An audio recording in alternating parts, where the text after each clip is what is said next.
The war exacted a huge human cost in terms of fatalities. Estimates of soldiers and civilians killed vary from 960,000 to 3.8 million Vietnamese, 240 to 300,000 Cambodians, 20,000 to 62,000 Laotians, and 58,220 U.S. service members were killed in the war. Of those 58,000, 2,679 were from Michigan. Also, a further 1,626 remain missing in action. 1 out of every 10 Americans who served in Vietnam became a casualty. The average age of the American soldier in Vietnam was 19. The average age of a soldier killed in Vietnam was just over 23. My brother Richard was 21 when he died. I was 23. We were devastated when we lost him.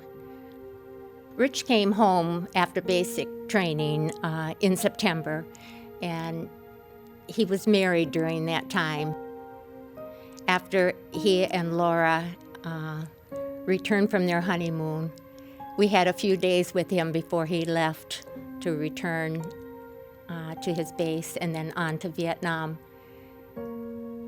When we said goodbye, we knew we wouldn't see him at Christmas, so we had an impromptu Christmas party for him, chopped down a little Christmas tree, gave him some gag gifts, and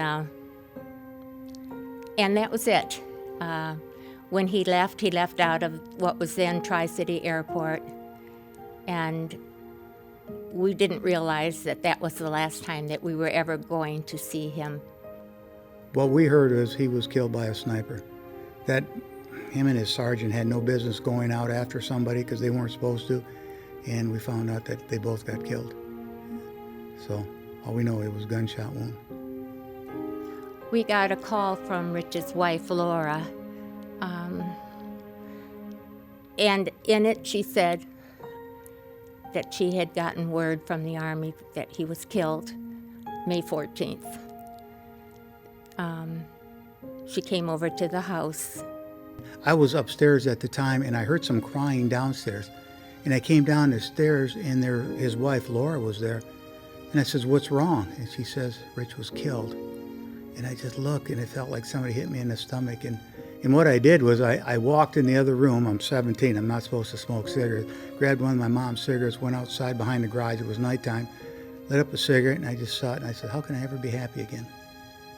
You know, how can I ever be happy again when you lose somebody you love like that?" Well, we were stunned. Plus, there was that intense loss that we felt, that emptiness, that we were no longer complete.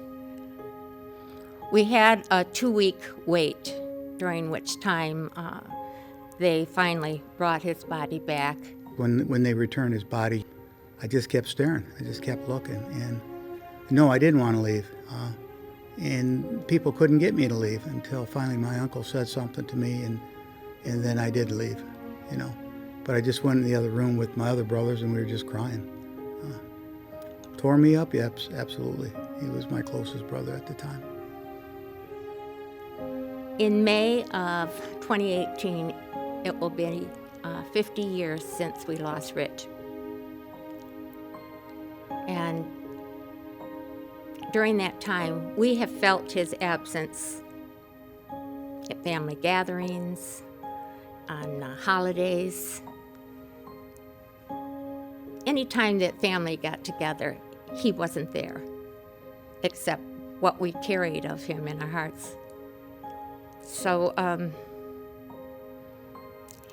it's not something that goes away. The pain lessens, but the emptiness of that spot remains. Well, it kind of takes half your heart away a little bit. It's such a hollowness and emptiness. Like I said, we were very, very close. We really were. He was a little older than me, but we did so many things together, and we laughed so much together, and we just did goofy things together. And all of a sudden there was that void. And when he was in Vietnam, I'd write him a letter, and I told him that every night I still say goodnight to him. And he wrote me back, said, thank you, keep doing it. Well, I've been doing it for 50 years. I haven't stopped. Every night it's still goodnight, Rich.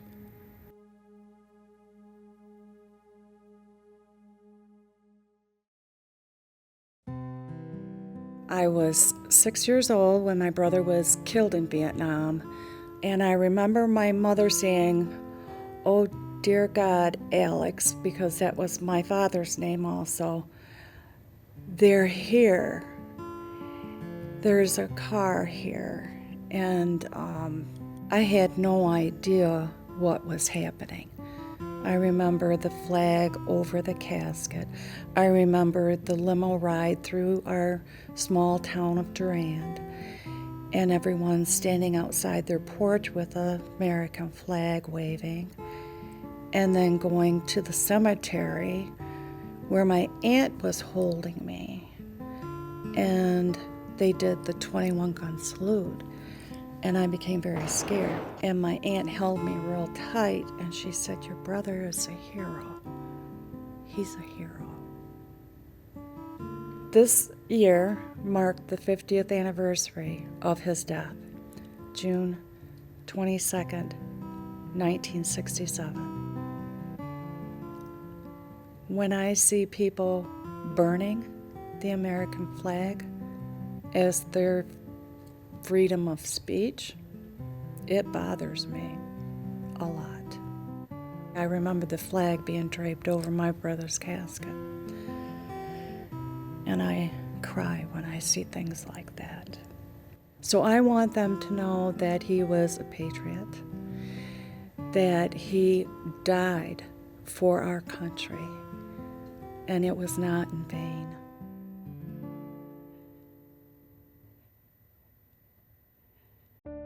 Thanks for watching.